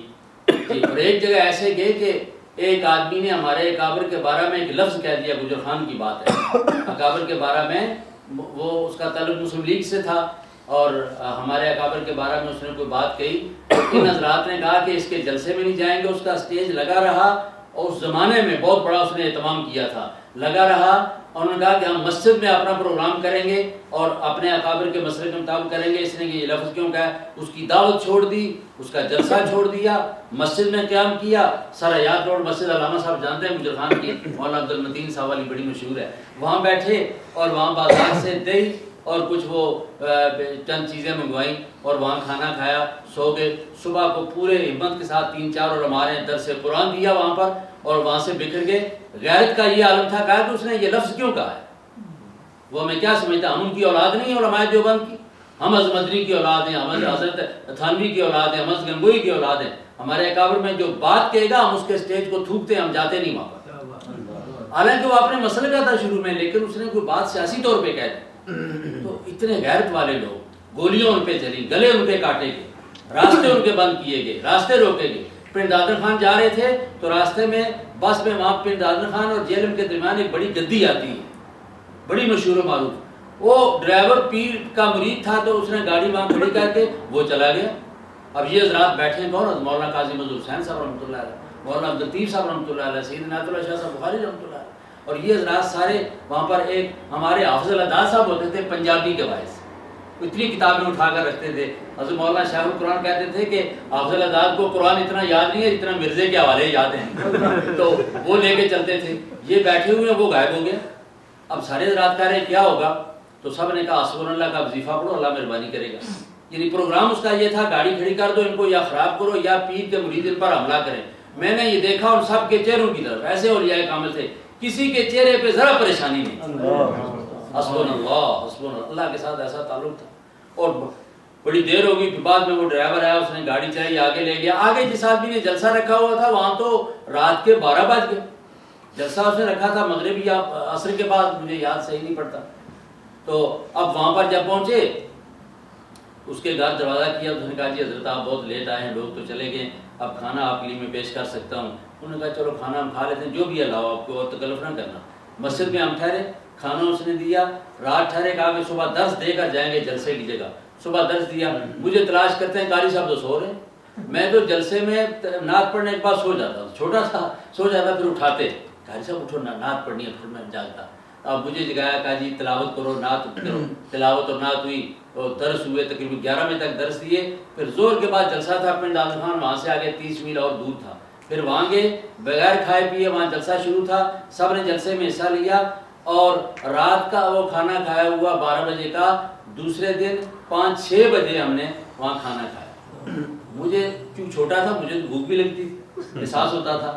وہ تو اللہ والے ایسے تھے کہ بس اللہ کا ذکر کے ساتھ ان کا مقصد چلتا تھا. تو میں یہ واقعات بیان کر رہا ہوں کہ ایسے سائیکلیں چلا کر دیہاتوں میں جا کر کلمہ توحید کو پیش کیا ہے اور چیلنج کیا. اس وقت کے مناظرے ہوتے تھے، ایک مولوی محمد مریچی بھی ہوتے تھے، کبھی وہ مناظرے میں آ جاتے، کبھی اور ایک مولوی عبدالغفور ہزاروی ہوتے تھے، کبھی وہ مناظرے میں آ جاتے. ادھر سے ہمارے یہ سارے اکابر ہوتے. اور جب مناظرہ ہوا ہے ہمارے اکابر نے ان کو رسوا کیا ہے، اللہ نے ان کو ذلت دی ہے، کبھی وہ کامیاب نہیں مقابلے. یہی حرام ہمارے، یہ ان حضرات کے اس قافلے کا ایک عظیم فرق، اس قافلے کا ایک عظیم مفکر، اس قافلے کا ایک عظیم رہنما کہ جو ان اکابر کا حضرت شیخ الاسلام مولانا شبیر احمد عثمانی، حضرت مدنی اور اس کے علاوہ حضرت تھانوی کے قافلے اور حضرت مفتی محمد حسن صاحب جامعہ اشرفیہ والے، حضرت مولانا افغانی اور اس کے علاوہ مفتی محمد شفیع صاحب مفتی اعظم پاکستان جو میرے بھی استاد ہیں، اس قافلے کی ایک عظیم شخصیت، یہ یادگار ہمارے سامنے موجود ہے. اور ہر میدان میں اللہ پاک نے ان کو کامیاب کیا ہے. اور علماء نے ان کے ذکاوت اور ان کی فطانت اور ان کے علم اور ان کی حاضر جوابی اور ان کے مناظروں کا اعتراف کیا ہے. جہاں بھی کوئی مناظرہ قادیانیوں سے ہوا، شیعوں سے ہوا، بریلویوں سے ہوا، خیر شیعہ بریلوی تو کیا مناظرہ کریں گے، قادیانیوں سے قادیانی مناظر ایسی تعویل باطل کرتے ہیں. شاید علامہ صاحب نے ابھی اپنے دروس میں کوئی اس پر درس دیا ہے یا نہیں دیا، مجھے چونکہ میں حاضر نہیں تھا. میں چاہتا ہوں کہ یہ سی ڈی تیار ہوں اور آگے صاحب میں تقسیم بھی ہوں. تو ایسی تعویلیں باطل کرتے ہیں کہ یہ ہمارے یہ جو نا یہ بریلوی تو اس طرح بات کرتے ہیں بیچارے، جس طرح بھی علامہ صاحب نے ایک مفتی صاحب کی بات کی وہاں گجرات والوں کی، یا اس طرح کوئی شیعہ کو بات کر دیتے ہیں ایسی شان صحابہ میں. لیکن قادیانی مناظرے جو ہیں وہ بڑی تعویل باطل کرتے ہیں قرآن کی، خاتم النبیین کی، آیات وفات مسیح کی اور اجرائے نبوت کی. یہ بڑے مشکل مسائل ہیں اس میں، لیکن علامہ صاحب کو اللہ پاک نے ہر میدان میں فتح عطا فرمائی. یہ فاتح ربوہ نہیں، فاتح قادیان نہیں، فاتح قادیانیت ہمارے سامنے تشریف فرما اور فرقہ باطلہ کے خلاف ہر جگہ انہوں نے کام کیا ہے. میں جب سے برطانیہ میں آیا ہوں، چونکہ میں بھی ان حضرات کے ساتھ رہا تھا، میرے اندر بھی اللہ پاک نے جو ہے اپنی بے ہمتی، بے بذاتی، بے علمی کے باوجود غیرت، حمیت اور جرت، یہ اللہ پاک نے ان کے قدموں میں رہنے کی وجہ سے، ان کے جوتے اٹھانے کی وجہ سے پیدا کر دی تھی. اس لیے میں نے دیکھا کہ میرے قائد تو موجود ہیں علامہ صاحب یہاں پر، ان کے ساتھ مل کر ہم اکٹھے جمعیت علماء برطانیہ کے صدر بھی رہ چکے ہیں شروع، اور میں ان کے ساتھ جنرل سیکرٹری تھا. الیکشن ہوا، صدارت کا اعلان ہوا، انہوں نے کہا عبدالرشید ربانی سیکرٹری ہوگا تو میں بنتا ہوں صدر، ورنہ میں نہیں بنتا. میں نے کہا علامہ صاحب بن جائیے سیکرٹری کو. نہیں اگر تو مانتا ہے، کیوں کہ کم از کم مزاج کے اندر ایک وہ ہونا چاہیے، یعنی سیکرٹری اور صدر کا ہم مزاج ہونا بہت ضروری ہے، تب کام چلتا ہے، اس کے بغیر کام نہیں چلتا. تو علامہ صاحب میرے مزاج سے واقف تھے. میں نے الحمدللہ ہم نے جو یعنی وہ اس دور میں تقریباً 10 سال ہم اس طرح رہے کہ یہ صدر تھے، میں جنرل سیکرٹری تھا. باقی حضرات ہمارے ساتھ تھے اکابر جو دنیا سے اب جا چکے ہیں، اللہ ان کے اوپر کروڑوں رحمتیں نازل فرمائے. تو ہم نے یہ کام کیا. اسی زمانے میں یہ اکیڈمی بھی لی گئی. اسی زمانے میں کئی مسجدوں میں جھگڑے اور تنازع ہوئے، ہم پہنچے اور الحمدللہ ابھی میں ساتھیوں کو سنا رہا تھا کہ فلاں مسجد فلاں مسجد فلاں مسجد. گلاسگو میں ایک آدمی نے آ کر ہمارے امام کو مسجد کے مصلی پہ تھپڑ مارا اور یہ کہا کہ تمہارے پیچھے نماز نہیں ہوتی. علامہ صاحب کو اطلاع ہوئی، مجھے اطلاع ہوئی سارا. علامہ صاحب نے کیا پروگرام، میں نے کہا جی پہنچ رہا ہوں. میرے پاس فورڈ اسکورٹ گاڑی تھی وہاں ڈیوزبری میں، اور میں نے 5 پاؤنڈ کا اس میں پیٹرول ڈلوایا. اس وقت 25 پینس کا ایک گیلن پیٹرول ملتا تھا، گیلن، لیٹر نہیں. تو وہ ڈلوایا، یہاں پہنچا، ایک قاری صاحب کو ساتھ لے کر مولانا منظور صاحب کو فون کیا، وہ وہاں بائی ٹرین وہاں پر پہنچے، ہم یہاں سے پہنچے، اور وہاں جا کر 3 دن ہم رہے، پوری للکار اور پکار رہی، مسائل بھی بیان کیے، کوئی سامنے نہیں آیا۔ اور اس کے بعد آخر میں واقعہ یہ ہوا کہ وہ جو وہاں کے منتظمین تھے انہوں نے ہمیں 50 پاؤنڈ دینا چاہے، ہم نے کہا یہ کس کے؟ آپ کا خرچہ کس بات کا خرچہ؟ میں نے کہا میں نے تو 5 پاؤنڈ وہاں سے دیے ہیں پیٹرول کے، وہ میں اپنی طرف سے دے رہا ہوں۔ علامہ صاحب کا خرچہ کون سا ہوا؟ مولانا منظور صاحب کا خرچہ، کہا کہ پتہ نہیں 2.5 کے 3 پاؤنڈ وہ ٹرین کے تھے، انہوں نے کہا میں بھی نہیں لیتا۔ میں نے کہا تم عجیب لوگ ہو۔ وہ جو مولوی آیا تھا جس نے آ کر یہاں پر تھپڑ مارا ہمارے امام کو، وہ حضور کے میلاد اور سیرت پر بیان کرنے کے لیے آیا تھا، جب ہم نے اس کو 50 پاؤنڈ خدمت کے لیے پیش کیا تو اس نے یوں پھینکے، اس نے کہا حضور کی سیرت کی یہی قدر ہے تمہارے پاس؟ تو ہم نے 10 اور لگائے، 60 دے کر اس کو روانہ کیا، تم یہ نہیں لیتے؟ ہم نے بالکل نہیں لیے، علامہ صاحب موجود تھے، ہم نے نہیں لیے۔ تو یہ ایک وہ اندرونی جذبہ ہے، یہ ایک ایمانی جذبہ ہے کہ آپ کے اندر جو ہے باطل کو مٹانے، حق کو چمکانے، یا کلمہ حق کو پہنچانے کے لیے آپ کے اندر یہ بات موجود ہو۔ یہ صرف بات ہندو پاک میں، علامہ صاحب مجھ سے بڑی عمر میں ہے، میں 50 میں طالب علم تھا، یہ اس وقت تقریریں کرتے تھے، سالانہ جلسے میں آتے تھے، ہمارے کالج میں پروفیسر تھے۔ بعد میں پھر جو ہم سمجھدار ہو گئے، پھر تعارف بھی ہوا کہ آپ باقاعدہ جو وہاں پڑھے بھی ہیں اور کئی ڈگریاں آپ نے حاصل کی ہیں، یعنی فارسی میں، اردو میں، انگریزی میں، اسلامیات میں، پھر یہ آ کر PhD بھی کیا۔ پھر تو لیکن یہ بڑا لمبا ساتھ نہیں ہے 60 سال کا۔ عمریں کتنی ہوتی ہیں آج کل میں، اور اللہ پاک جو ہے ان کو سلامت رکھے، اور آپ وہ خوش قسمت ہے کہ جنہوں نے مختلف چیزوں پر، یہ انبیاء کا وظیفہ ہے۔ میں نے جو آپ کے سامنے آیا کریمہ پڑھی ہے وہ تفصیل چاہتی ہے، لیکن یہ وقت اتنا نہیں ہے۔ یہ انبیاء کا وظیفہ، اللہ فرماتے ہیں کہ احسان کیا اللہ نے ایمان والوں پر، لقد من اللہ نے احسان کیا ایمان والوں پر کہ ان میں سے اللہ نے رسول بھیجا، ان کی زبان والا، ان کی جنس والا، ان کی نوع والا اور ان کی بستی والا۔ یہ ساری باتیں حضور کے اندر آ جاتی ہیں کہ یتلو علیہم آیاتی، جو اللہ کی آیات ان پر پڑھتا ہے، اس کا پہلا وظیفہ یہ ہے۔ وَيُزَكِّيهِمْ، ان کا تزکیہ کرتا ہے، جتنی ان کے اندر سے بدبودار باتیں ہیں ان سے وہ نکالتا ہے، ان کے سینے کو پاک کرتا ہے کفر سے، شرک سے، حسد سے، بغض سے، طمع سے، لالچ سے، بزدلی سے۔ اس کے اندر سخاوت، شجاعت، بہادری، غیرت، یہ چیزیں پیدا کرتا ہے ان کے اندر۔ وَيُعَلِّمُهُمُ الْكِتَابَ وَالْحِکْمَةَ، اور کتاب و حکمت کی تعلیم بھی ان کو دیتا ہے۔ الکتاب القرآن، الحکمہ الحدیث، اور آپ کا جو قرآن کا بیان ہے۔ اللہ فرماتے ہیں اس سے پہلے وہ شدید گمراہی میں تھے تو وہ لوگ جو اونٹوں کے چروائے تھے، وہ لوگ جو خون کو پی لیا کرتے تھے، وہ لوگ جو کعبے کا نگاہ طواف کرتے تھے، وہ لوگ جن کے اندر کوئی قانون کو آئین نہیں تھا، نہیں قانون آئین کو چھوڑو، اتنے آزاد تھے کہ کوئی آئین و قانون والے لوگ ان پر حکومت کرنے کے لیے تیار نہیں تھے۔ وہ جو کچھ بھی نہیں تھے وہ سب کچھ بن گئے۔ یہ کس کا فیض ہے؟ یہ جناب محمد رسول اللہ صلی اللہ علیہ وسلم، یہ اللہ کے قرآن کا۔ حضرت فاروق اعظم کا ارشاد ہے کہ اللہ کا قرآن اور حضور کی صحبت اور آپ پر ایمان لانا اور آپ کے ساتھ اور آپ کی سنت نے اس عمر ابن خطاب کو جسے اونٹ چگانے نہیں آتے تھے، آج ایک دنیا کی عظیم سلطنت عطا فرمائی۔ تو آج اگر آپ یہ چاہتے ہیں کہ یہ ہمارے علوم پھیلیں، لوگوں کو عزت ملے، سکون ملے، اطمینان ملے، دنیا بڑی پیاسی ہے، دروازے پہ دستک دے رہی ہے کہ دروازہ کھولو ہمارے لیے، ہم نے ان کے لیے دروازے بند کیے ہوئے ہیں۔ اگر آپ یہ چاہتے ہیں کہ اسلام کا باب کھلے اور کھلے گا انشاءاللہ، آپ چاہتے ہیں کہ حق کی اشاعت ہو، آج انٹرنیٹ، ٹیلی ویژن، کون سا ایسا الیکٹرانک یا پرنٹڈ میڈیا جس پر اسلام کے خلاف اور مسلمانوں کے خلاف باتیں نہیں کی جا رہی؟ یہ علماء دیوبند پر یا اہل حق علماء پر جو حملہ ہوتا ہے، اصل میں حملہ ان پر نہیں ہے، حملہ تو دین کی بنیاد پر ہے، لیکن چونکہ یہ حاملین دین ہے اس لیے ان کو پر حملہ ہوتا ہے تاکہ ان کو بدنام کیا جائے، تو جو یہ بات کہتے ہیں وہ لوگ خود نہیں اعتبار کریں۔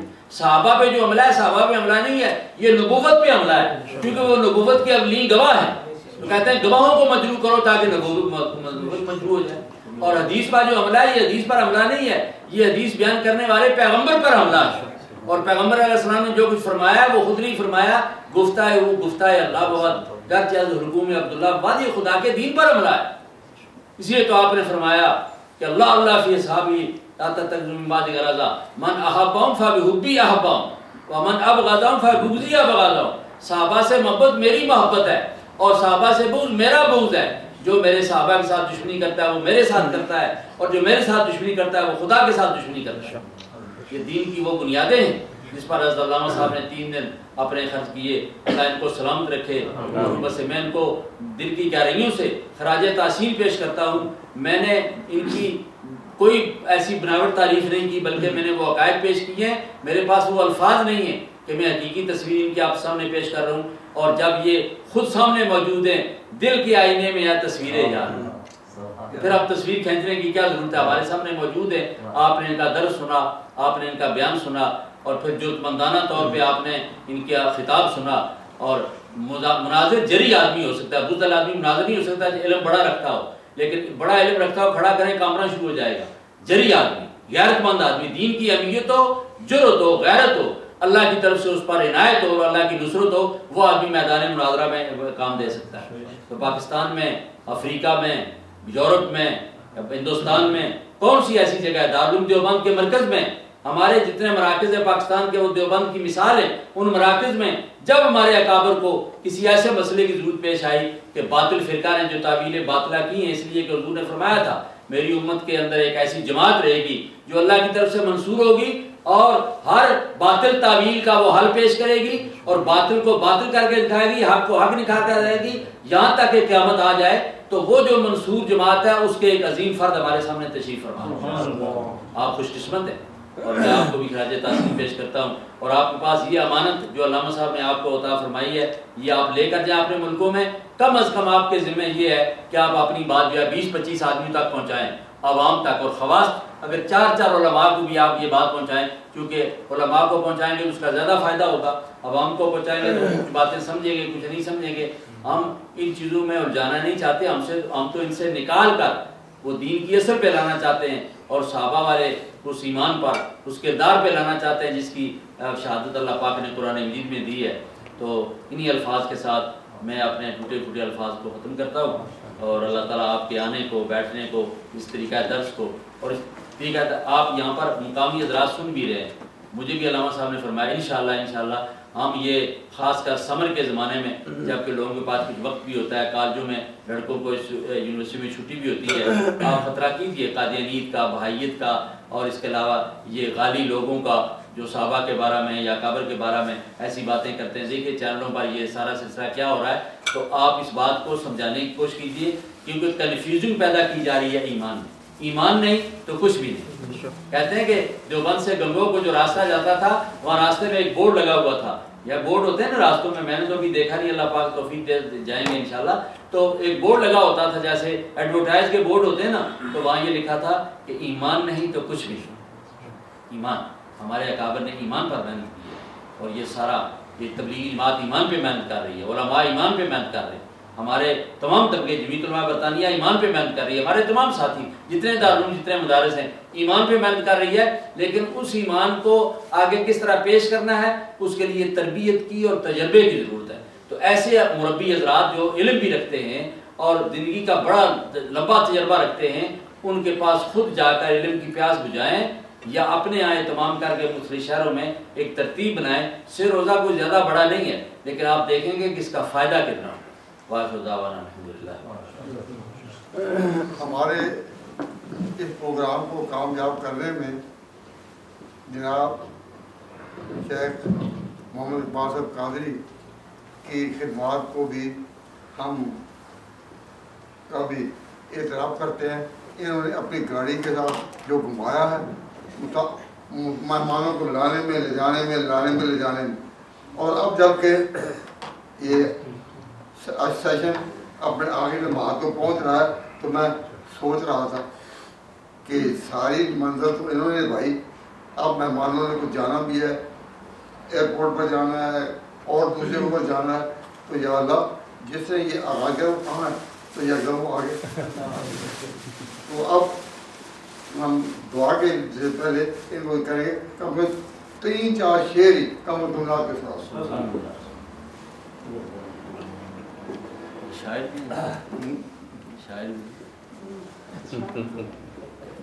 کلام شاعر بزبان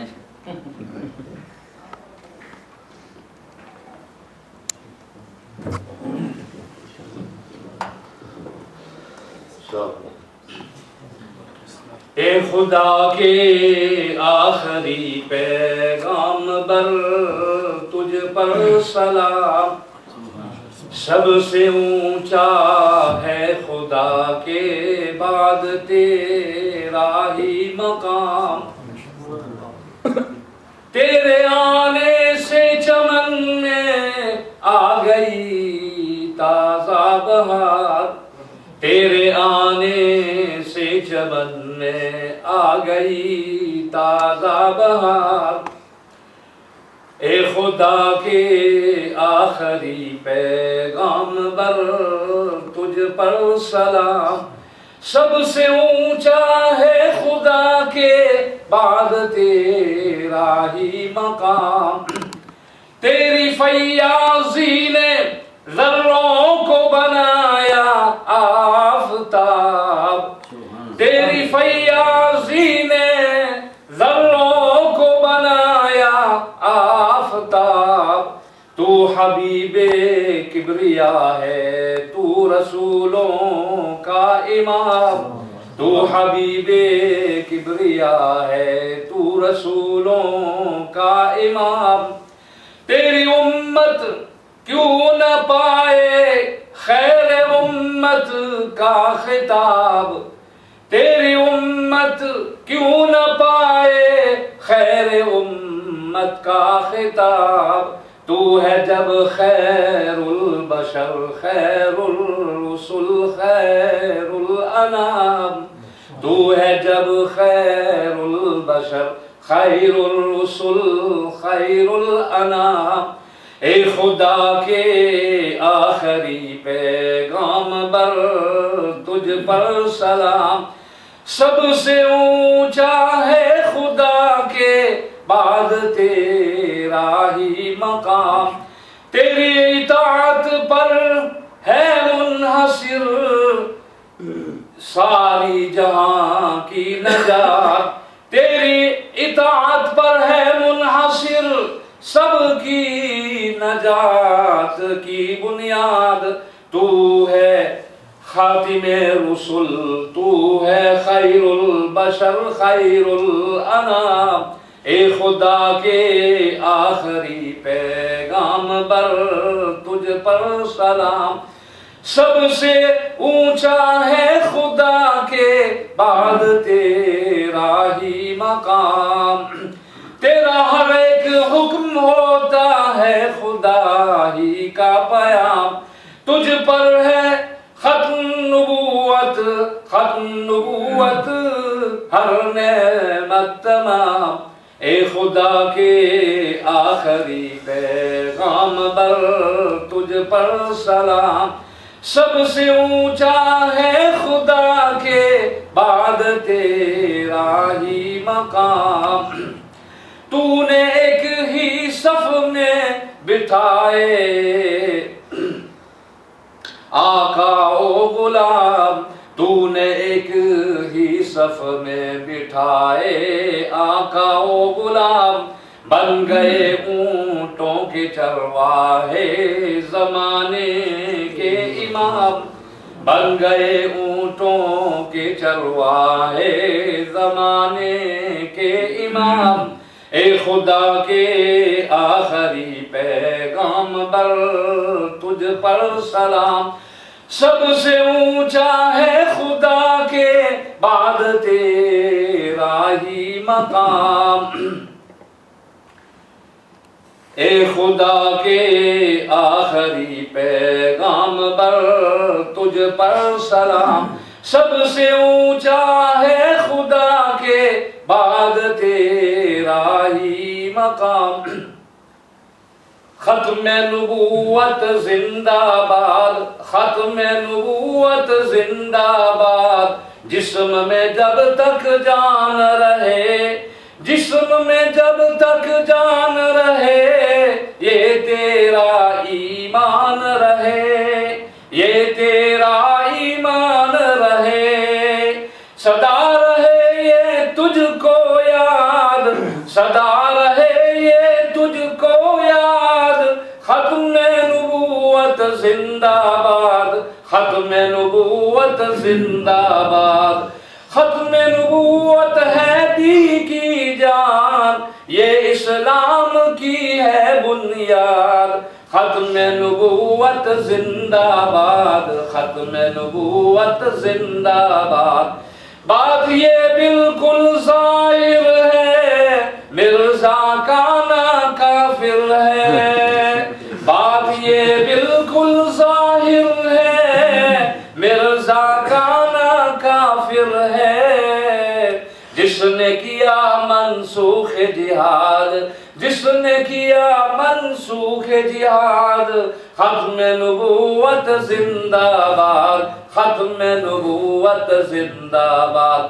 حق منوا کر چھوڑیں گے، باطل کا منہ توڑیں گے. حق منوا کر چھوڑیں گے، باطل کا منہ توڑیں گے. عزم ہمارا ہے فولاد، ختم نبوت زندہ باد، ختم نبوت زندہ باد. جو بھی کرے گستاخ رسول کہیں گے ہم اس کو کافر. جو بھی کرے گستاخ رسول کہیں گے ہم اس کو کافر. وہ اسلام کا ہے غدار، دین ہوا اس کا برباد. جو بھی کرے گستاخ رسول کہیں گے ہم اس کو کافر. وہ اسلام کا ہے غدار، دین ہوا اس کا برباد، دین ہوا اس کا برباد. ختم نبوت زندہ باد، ختم نبوت زندہ باد. دونوں عالم کی سعادت ہاتھ آئے گی ضرور، جب بنے گا تو محمد کے غلاموں کا غلام. جب بنے گا تو محمد کے غلاموں کا غلام. دونوں عالم کی سعادت ہاتھ آئے گی ضرور، جب بنے گا تو محمد کے غلاموں کا غلام. جب بنے گا تو محمد کے غلاموں کا غلام. اے خدا کے آخری پیغامبر تجھ پر سلام. سب سے اونچا ہے خدا کے بعد تیرا ہی مقام.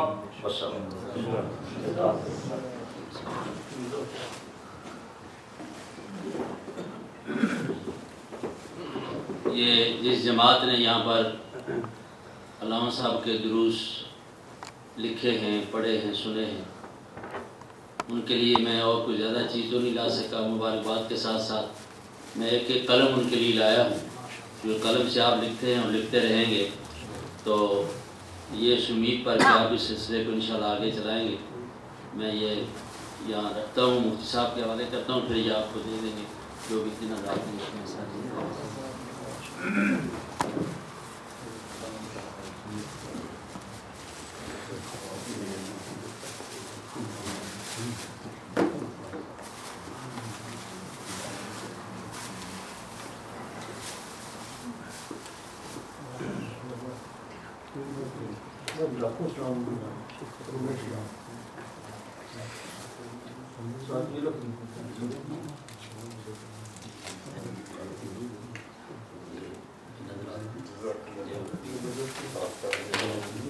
یہ وقاص صاحب کو جو پوری ٹیم لے کر ناروے سے آئے ان کو یہ کام پیش کیا جاتا ہے. سب کے لیے سارے ساتھ نہیں، یہ سارے ابھی یہی نہیں کہا ہے، دوسروں کا وہ ہے.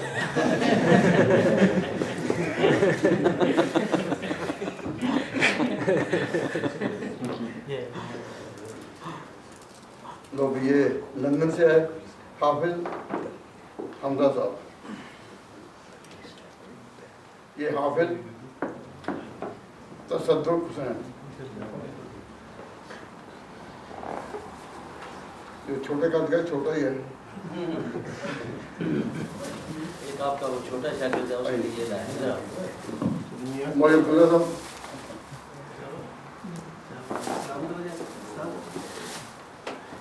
صاحب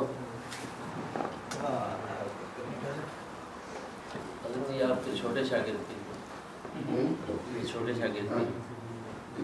میں وہ چھوٹا ہو کر یہ بڑا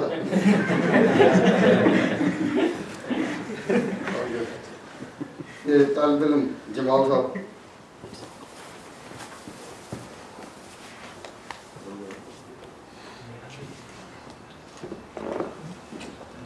یہ حمزہ صاحب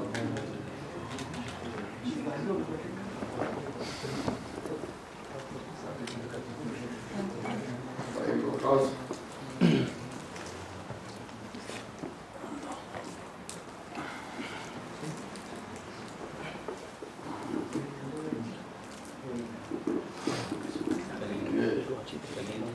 علی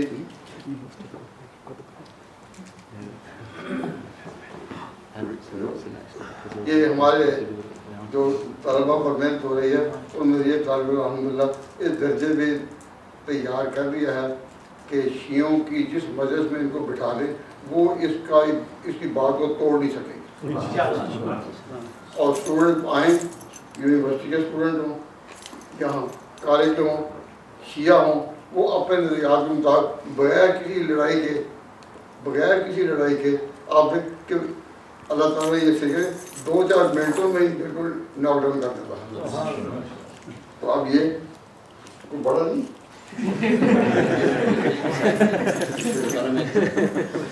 آپ کے ہاتھ سے جب جائے گا تو بڑا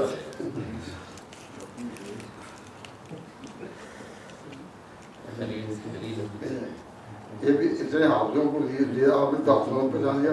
اب اس حافظ کرتے ہیں جس کو پہچان بھی سکیں گے حافظ صاحب نے اور خیل صاحب.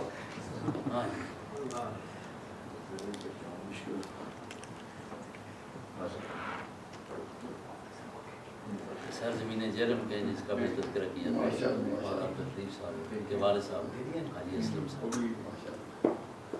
یہ ہمارے عبدالولی صاحب اللہ تعالیٰ نے ہمیں یہ علم دلایا کہ کسی مجلس میں ان کو قادیانی کے ساتھ بٹھا دیں انہیں ناک ڈاؤن کر دیں. جس طرح شیعوں کو یہ کر دیتے ہیں ان کو یہ.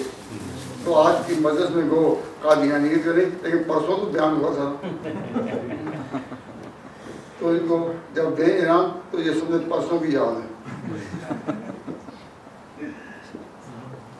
لو بھائی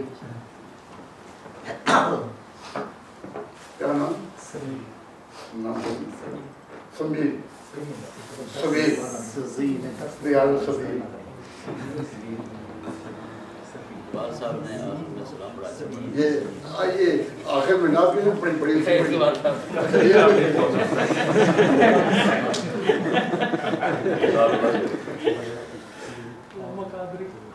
یہ ایک تقریب کہاں منعقد ہوئی ہے؟ اکیڈمی میں. اور اکیڈمی کے سب سے پہلے امام حافظ اسلم صاحب انہوں نے اس وقت اس اکیڈمی کو چلایا جب اس کے چلنے کی کوئی صورت نہ تھی. چلانے کا سوال ہی بچوں کو پڑھایا بھائی بچے سارے لے گئے. تو ہر قوم میں کوئی بڑا بھی ہوتا ہے جیسے بابائے پاکستان تو بابائے اکیڈمی کو اگر یہ یاد نہ کریں تو بابائے اکیڈمی کون ہے؟ نیاز صاحب. وہ آئیں گے نہیں ان کا لے کے آئے نہیں وہاں پہنچا دیں.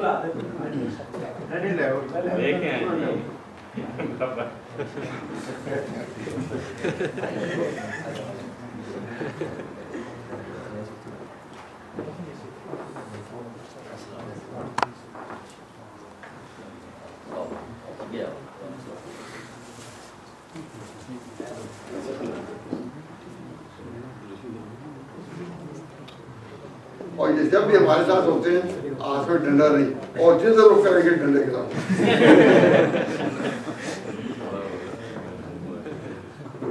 اپنے مولانا امام صاحب کہاں؟ مولانا مرتضیٰ صاحب انہوں نے ہمیں یہاں اکیڈمی میں یہ جگہ دی اور سارا اہتمام کرتے رہے. تو اس لیے نامناسب ہوگا. آئیے مرتضیٰ صاحب آپ مرتضیٰ اس کا معنی راضی ہیں.